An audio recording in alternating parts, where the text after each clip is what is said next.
Sean bienvenidos a la sesión número 13 sobre Apache Spark. Estoy encantado de darles la bienvenida a un invitado desde México, el señor Rubén García Tenorio. Él es ingeniero de datos con experiencia en la implementación de modelos de Machine Learning y con PySpark también. A través de él vamos a tratar de acercarnos a los sistemas de procesamiento en stream. ¿Qué diferencia hay en comparación con un procesamiento en forma de batch? Y también vamos a conocer una solución que Apache Spark nos ofrece, una solución de alto nivel para el procesamiento en streaming, en sistema distribuido, denominado Structured Streaming. Sesiones como estas forman parte de la iniciativa de Data Engineering Latam, que es la comunidad abierta de datos de mayor crecimiento en Latinoamérica, en acercar los conocimientos sobre la ingeniería de datos a los profesionales de la región. Estamos presentes en las redes sociales, así que les invito a que se unan en cada una de estas mediante el enlace que aparece en su pantalla. Sin más, le doy el paso a Rubén para que haga su ponencia. Alénate, por favor, Rubén. Gracias, Calvin. ¿Me das permiso para compartir pantalla, por favor? Sí.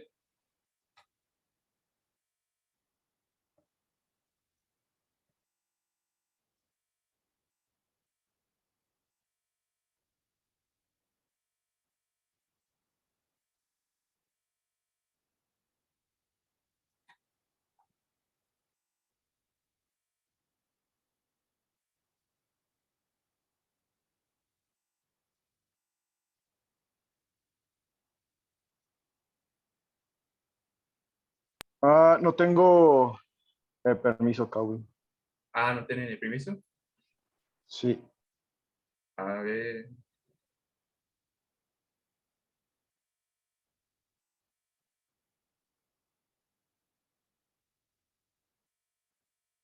¿Y ahora qué hago? Lo que pasa es que es necesario que tengas host Listo. la reunión. Ya está, Calvin. A ver, prueba nuevamente, Rubén. Ya, gracias, José.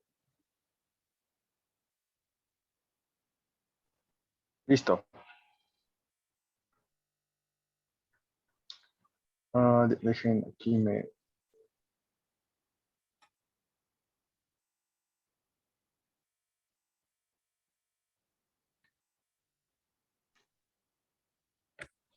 un segundo.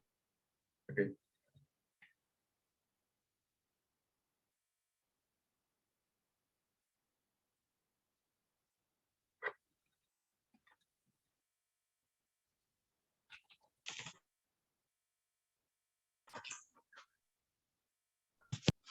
Listo. Sí me escuchan, ¿verdad? Sí, escuchame. Sí, sí se escucha. Bueno, como bien lo comentó Calvin, pues vamos a repasar un poco del material que hemos estado estudiando en estas semanas, que es el libro de Spark de Definitive Guide. Y bueno, aquí los autores. Bueno, empezando, ¿qué es el streaming? Para todos los que no lo sepan, pues es una capacidad tecnológica de enviar y recibir datos a través de un flujo continuo en la red, ¿no? Los datos viajan en tiempo real, se conoce como real time, aunque realmente pues es muy baja latencia, ¿no? Más adelante explicaremos estos conceptos. Y bueno, principalmente, ¿para qué se usa el streaming? Radica mucho en temas de videos, en audios, sensores, todo lo que tenga que ver con IoT, Internet of Things, GPS, transacciones bancarias y más. Es realmente toda esta tecnología del streaming y de Spark realmente está cobrando muchísima fuerza en la industria, ¿no? Recordar que, pues, para parte de esta tecnología es que los datos no tienen a ningún límite de entrada y tampoco un principio y un fin. ¿A qué me refiero con esto? En que, pues, están en constante incremento, por así decirlo, y se interactúa, pues ahora sí que mucho con estos datos, ¿no? Esto pues forma parte de una serie de eventos que llegan al sistema a través de un flujo, ¿no? Y bueno, pues actualmente la industria tiene un gran reto tecnológico y de talento para implementar dicha tecnología. ¿Por qué? Pues porque se ha visto que se necesitan, pues sí, ciertas capacidades para poder implementar estas tecnologías, tanto a nivel arquitectura como nivel de capital humano. ¿Okay? Algunas de las ventajas del procesamiento en streaming, pues es que sabemos que el procesamiento pues en batch es más fácil de entender y crear aplicaciones, ¿no? Porque realmente los datos están muchas veces a manera tabular, en forma de tabla, de data frames, y si se quiere pensar de cierta manera, son finitos, ¿no? Tenemos temporalidades muy marcadas, tenemos también conceptos muy claros de acuerdo a los datos vistos de una forma tabular. Sin embargo, pues el procesamiento en streaming es fundamental en estos dos casos, ¿no? Que es la reducción de latencia cuando el aplicativo o la aplicación requiere respuesta muy rápida y bueno, mayor eficiencia en la actualización de resultados en procesos batch. ¿A qué me refiero con la reducción de latencia? Realmente nosotros somos usuarios y consumidores de estos datos en tiempo real. ¿Cómo? Pues cuando a lo mejor nosotros pedimos algo por alguna de estas startups ya que puede ser Rappi, Uber, InDriver, etcétera. Eso prácticamente es una aplicación en streaming, ¿no? Que nosotros eh, solicitamos un vehículo, la aplicación busca el vehículo más cercano o disponible que esté por la zona e inmediatamente ahí se genera una respuesta, ¿no? Igual, a través de conforme vayamos avanzando en este curso, pues veremos una tecnología que es Kafka, que principalmente su uso es este tema de mensajería instantánea, ¿no? ¿A qué me refiero con esto? Es solicito un servicio y me dan una respuesta, ¿no? También es súper común, pues, todas estas aplicaciones móviles que tenemos para las cuentas bancarias y demás, hacer transferencias, transacciones, consulta de saldo. Todo esto tiene una arquitectura por detrás streaming. Hay unas muy, muy complejas, pero bueno, es para que lo tengan en cuenta y se percaten, pues, que somos parte de esto, ¿no? Y en cuanto a la actualización de resultados, en vez de procesos batch, se refiere a que eh, casi siempre que generamos una ingesta o un update de ciertas tablas en forma de batch, pues el proceso y el performance es muy costoso. ¿A qué me refiero? Al tiempo, al procesamiento y demás, ¿no? Y tal cual procesar datos o muchos gigas en batch realmente no es una buena práctica. ¿Por qué? Porque gastamos pues tiempo, energía, performance y demás, ¿no?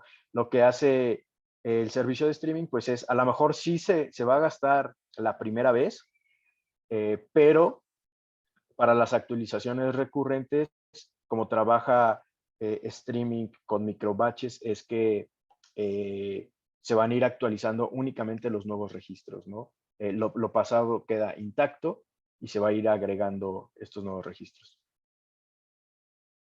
También tiene una característica que puede ser event time o processing time, ¿no? Y esta es como la forma más sencilla de diseñar estos APIs, viéndolo a través de eventos, ¿no? Generalmente eh, vienen en formato JSON, es lo que yo me he topado.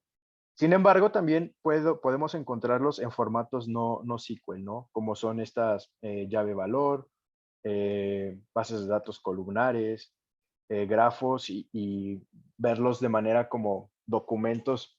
Si les suena por ahí, MongoDB trabaja de esta manera, ¿no? Eh, ¿Qué más? Aquí yo, en mi experiencia, pues he trabajado hace tiempo con una base de datos que se llama InfluxDB. Son bases de datos, le llaman de series de tiempo, y se ven de esta manera, ¿no? A lo mejor muchos pensarán que es eso, tal cual es, son los registros, si se dan cuenta, minuto a minuto, ¿no? Y gráficamente así se ven dentro de esta base de datos de InfluxDB, que también es parte de una arquitectura con Grafana, ¿no? Es la interactividad que se van mostrando los datos. En este caso es la temperatura y la humedad, ¿no? Pero más o menos así se ven estos eventos en real time, ¿no? Que como les repito, pues básicamente son low latency, ¿no? O sea, son periodos de tiempo muy, muy cortos, inclusive pueden ser milisegundos, y todo depende el problema al que se quiera abordar y evidentemente los recursos económicos, porque también es algo que debemos mencionar, no es barato, no es para todas las compañías, y sobre todo, pues, las arquitecturas, ¿no? La arquitectura en streaming a veces es un poco más compleja que las arquitecturas normales. Y muchas empresas, a mí también me ha tocado que quieren implementar, precisamente una vez estaba yo tratando de resolver un problema que ellos decían, eh, querían hacerlo en tiempo real, era un mantenimiento predictivo justamente de esta imagen que les estoy mostrando, para grupo ABINBEP. Yo trabajé con ellos hace un par de años y lo que querían hacer es este mantenimiento predictivo que a través de técnicas de Machine Learning, saber si un equipo fallaba o no, ¿ok? ¿Qué se tenía? Pues se tenía una línea cervecera. Esta línea pues cuenta con varias máquinas, ¿no? Y conveyors, que son estas bandas transportadoras, ¿ok? La idea era predecir fallas tempranas para poder ahorrar en composturas, ¿no? Evitar fallas y darle un mantenimiento, pues predictivo, ¿no? Era muy curioso porque ellos decían, no, es que pues tenemos una arquitectura pues ya en streaming y demás. Y una vez que me enfrenté pues a ver los datos realmente vienen como se los mostré aquí, ¿no? Así tal cual venían ciertos datos. Estos datos no son, ¿verdad? Pero en este formato venían cada 5 segundos, ¿no? Entonces teníamos millones de registros en donde la mayoría no presentaba fallas, ¿no? Y como bien saben, para crear un modelo, pues a lo mejor de Machine Learning, debemos de tener un Machine Learning supervisado, debemos de tener esas etiquetas para identificar fallas, ¿no? El equipo tenía muy poquitas fallas. Los sensores que se tenían eran cerca de 80 y tantos sensores que están distribuidos a lo largo de la máquina, ¿no? Y en esta máquina tenían estas barras transportadoras conveyors, y también estas barras pues tenían motores que tenían luz, o sea, corriente eléctrica, revoluciones por minuto y kilometraje, ¿no? Entonces, no estaba estandarizado nada. Cuando vi los datos y vi pocas fallas, pregunté que por qué y me decían que, pues, que los sensores a veces los apagaban, ¿no? Pero bueno, eso fue un paréntesis para que ustedes también se imaginen cómo podrían utilizar esto, ¿no? Ahora, pues ya, yo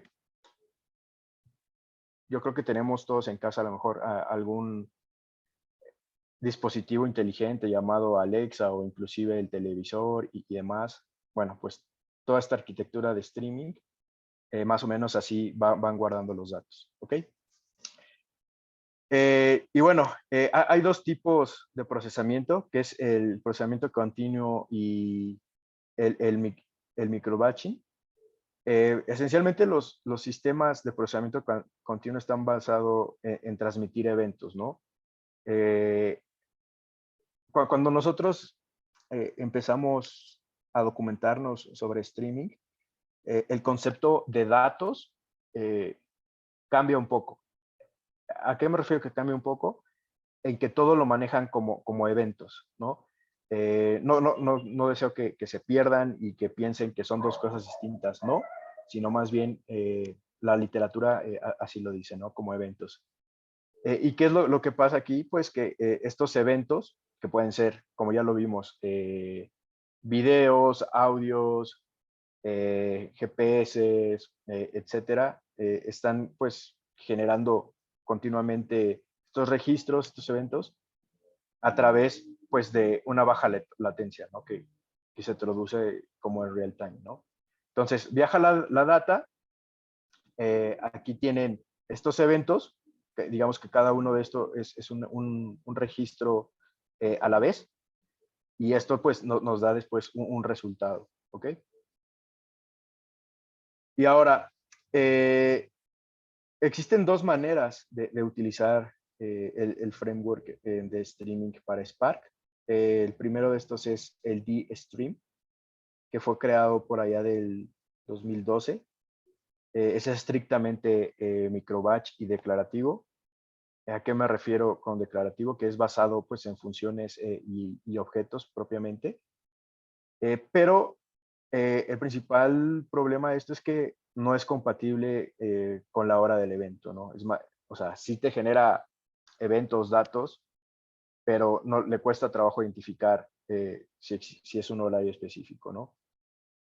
Trabaja pues muy bien con interacciones de estructuras RDDs, que como ya vimos a qué se refieren los RDDs. Y bueno, algunas de sus limitaciones, por ejemplo, es que están basadas en creación de objetos y funciones, como se los mencioné, solamente para Java y Python. Y otro problema es que no utiliza, o más bien no tiene muy claro el concepto de tablas estructuradas, como bien las conocemos o como la mayoría de nosotros trabajamos con data frames y datasets, ¿no? Y esto pues definitivamente no nos permite optimizar los procesos para cargas, ingestas y transformaciones, ¿no? Sin embargo, existe otro framework, por así decirlo, que es los streams estructurados, que son para la construcción de estas APIs de alto nivel, y que bien están disponibles para otro tipo de ambientes, que estos son Scala, Java, Python, R y SQL, ¿no? Los que estamos a lo mejor un poco familiarizados con Databricks, pues esto lo empatamos enseguida, ¿no? Que son las 5 tecnologías que Databricks maneja y que podemos ahora sí que estar usando sin problema alguno, ¿no? Y bueno, este streaming estructurado pues nos va a permitir y facilitar el trabajo mediante data frames, y para todos aquellos que quieran hacer temas de Machine Learning, pues también, ¿no? A través de Spark propiamente tiene una librería ahí de Machine Learning que es el MLlib. ¿Ok? ¿Qué es esto de el streaming estructurado? Pues tal cual es un framework construido sobre el motor de Spark, pero en SQL. ¿Ok? Y sabemos que, bueno, una vez que se tiene este formato tabular y además comparte todos los componentes principales de SQL, que son las transacciones ACID y demás, pues nos va a facilitar mucho toda la extracción de datos y unions y joins y todo el lenguaje de SQL, ¿no? Comúnmente se usa el cómputo en streaming de la misma manera que usamos el batch. Sin embargo, para hacer streaming se necesita un destino de transmisión y obviamente el motor estructurado, ¿no? Que se encargará de ejecutar las consultas de forma incremental y continua a medida que llegan los nuevos datos. ¿Qué es esto? Pues prácticamente lo que les comenté casi en el inicio de la sesión, que bien, nosotros tenemos estos eventos a través de Spark. Lo que vamos a hacer es darle a lo mejor un formato tabular. Esto es como nuestra data histórica, por así decirlo, lo que nosotros ya alguna vez hicimos a lo mejor en batch. Y el streaming nos va a permitir solamente ir ingestando esos nuevos registros de una manera pues menos costosa en cuanto a tema de performance y de tiempo, y de una manera pues más eficiente, ¿no? La idea principal del streaming structure es que se mantenga un flujo de datos en forma de tabla a la que se le agreguen pues eventos y registros continuamente, ¿no? Es para todos los bancos evidentemente utilizan mucho esto, ¿no? Cómo pues detectando cada transacción que nosotros hacemos, ya sea a través de una aplicación móvil o inclusive yendo propiamente físicamente a un banco, ¿no? Los retiros, los depósitos, etcétera, más o menos de esta forma lo pueden asociar, ¿no? ¿Qué más? Los conceptos importantes en el streaming de Spark son las transformaciones y las acciones, propiamente que ya hemos visto a lo largo del libro. No hay ningún hecho aislado.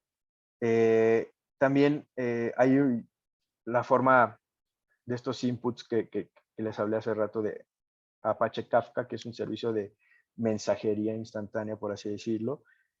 También podemos agregar estos archivos distribuidos que son los HDFS, que son los Hadoop Data File System, y temas de nube como SS3 para AWS, Google Storage para GCP, ADLS que es Azure Data Lake Storage, ahora con Databricks pues son los Databricks File Systems, y seguramente por ahí hay muchísimos más, ¿no? Los sinks, sinkers o receptores, o también conocidos como destinos, pues también pueden recibir estos datos a partir de Kafka.10 para la versión, perdón, se me olvidó mencionar, de la 2.2 de Spark. Casi todo tipo de formatos, incluyendo estos nuevos formatos Parquets, que son, ¿cómo le llaman por ahí? La otra vez leí que estos formatos del estado del arte, ¿no? Son nuevos. Una consola también pueden recibir pues estos logs de consolas para testeo, logs para debugging y toda esta memoria, ¿no? ¿Y qué más? Esto también es súper importante, la manera en que se puede escribir en Spark. Son estas tres las principales, que es el append, el update y el complete, que básicamente es lo mismo que en Python, ¿no? Que el append te permite agregar nuevos eventos y registros, que es como lo vimos acá, tal cual estos eventos y registros están haciendo un append a los data frames, o al data frame en este caso. El update, que prácticamente actualiza un registro que ya estaba en el data frame y guarda el cambio. Y el complete, que tal cual reescribe sobre el registro, ¿no? Otros conceptos importantes, pues son los triggers, que no es otra cosa que definir el cuándo los datos van a ser actualizados, y puede cargar un nuevo proceso o bien simplemente actualizarlo, ¿no? A través de lo ya mencionado arriba. Spark Streaming pues tiene esta característica que son los Event Time Processing, que es similar al trigger, pero la gran diferencia es que aquí la actualización se genera cada vez que exista un evento, ¿ok? Si bien el trigger es cuando, o sea, tú le dices, ¿sabes qué? Yo quiero que todos los viernes a las 9 de la noche pase esto, ¿no? El Event Time Processing es mediante eventos, ¿no? Y aquí existen dos tipos, ¿no? Que es el Event Time Data, que es a través del tiempo, incluso en desorden. Es decir, hay veces que nosotros estamos extrayendo toda esa data en tiempo real o con baja latencia, y se hace a veces un embudo, ¿no? Se hace un cuello de botella y los registros no llegan conforme deben de ir llegando en una hora en específico. Entonces hay veces que llegan en desorden, ¿no? Pero eso es completamente normal. Y existe otro concepto que es el watermark, que se define en un tiempo específico. ¿Qué tan tarde se desea actualizar los eventos o registros? ¿Qué quiero decir con esto? Es como decir, yo no los quiero estar ingresando en tiempo real, sino más bien yo los quiero estar ingresando cada 30 minutos, cada 5 minutos, cada hora, etcétera, ¿no? Este tipo de ingestas, pues, son muy útiles para lapsos específicos de tiempo. ¿Qué quiero decir? Que a lo mejor nosotros queremos identificar horas clave, ¿no? A lo mejor si les voy a poner un ejemplo, ¿no? Estamos tratando de hacer un análisis de Uber en horas salida de oficina, ¿no? Acá en México las horas pico de oficina son 9 de la mañana y 6 de la tarde, ¿no? Entonces, si yo quiero generar solamente en esas dos ventanas de tiempo, pues es a través de estos watermarks. Y bueno, pues creo que hasta aquí llegamos. Y no sé si tengan alguna duda.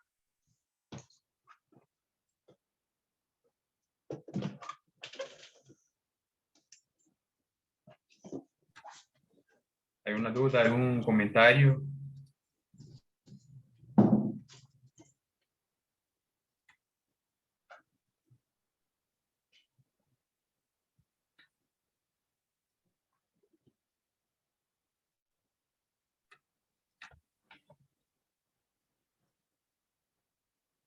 Pregunta si hay una demo.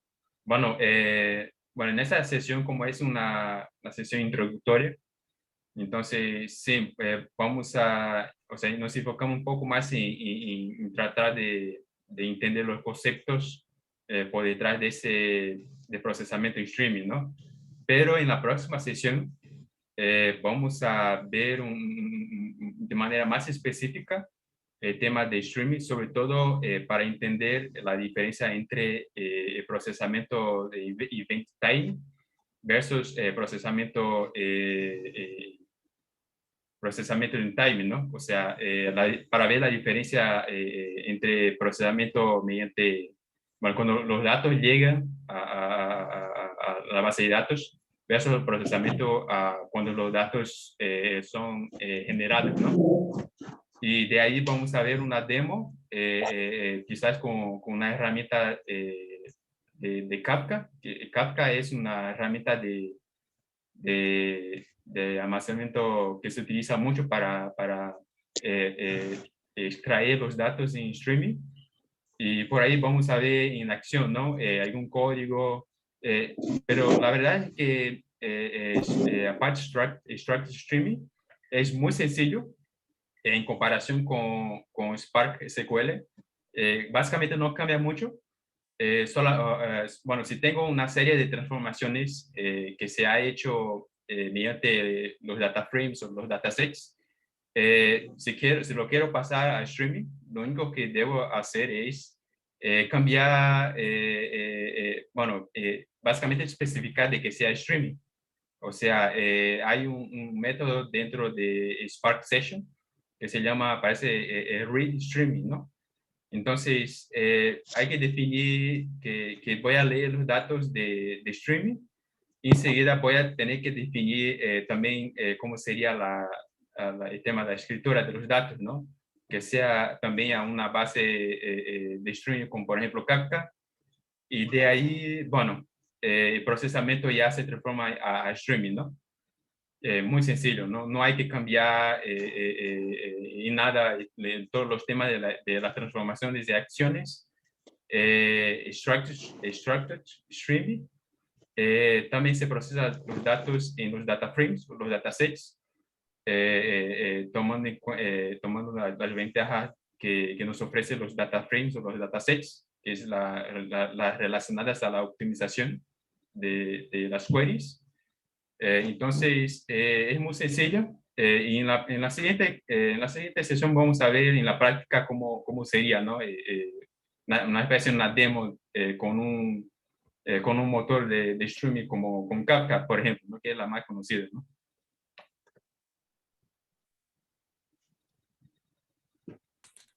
Acá pregunta Preguntan que si si también hay hay... un conector para PubSub, ¿no? Perdón, Julio. Adelante, por favor. Preguntan que si hay conector para PubSub. Sí, esa es la pregunta. La respuesta es sí, si hay un conector para PubSub. Digamos que en estos casos lo que se recomienda y algo que es muy importante fue lo que nos enseñó Calvin hace 8 días, de cómo preparar imágenes.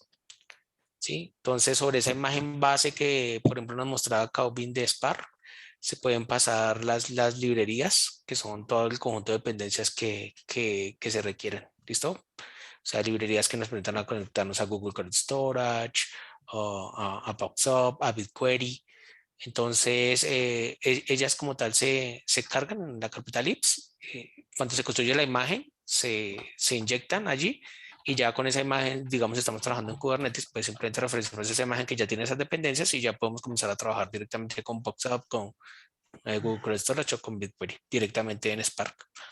Sí, así como se hace con Kafka. Sí, porque digamos que en el de Kafka tampoco es que sea tan nativo, ¿no? También toca cargar la librería. Igual. Entonces, ahí en la próxima sesión yo creo que Calvin nos mostrará cómo se inyecta esa dependencia. Sí. Hace poco hice una búsqueda acá y sí hay un conector, ¿no? Quizás no en la tienda de Spark Packages, pero sí hay un repositorio GitHub que nos permite ya incorporar ese conector de PubSub a Spark, ¿no?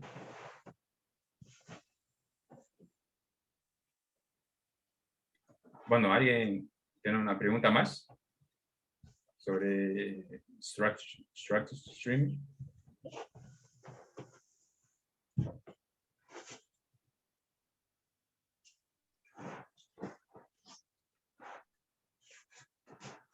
Bueno, si no tienen preguntas, entonces hasta acá sería la sesión.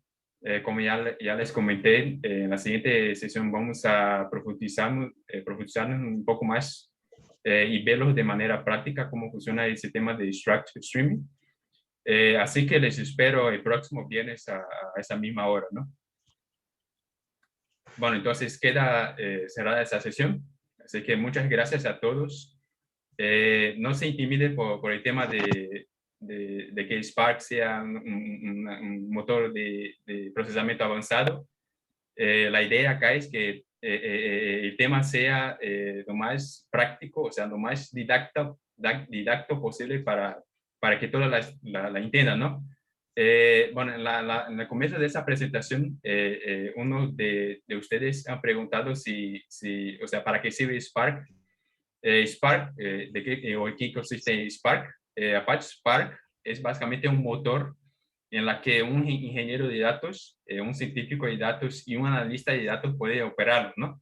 Es una plataforma para todo tipo de perfiles de datos, así que todos los perfiles de datos sí les interesaría aprender sobre esa herramienta. Entonces, para que quede claro eso, bueno, voy a cerrar la sesión. Así que muchas gracias a todos, ¿no? por asistir una vez más y nos vemos la próxima semana, el próximo viernes.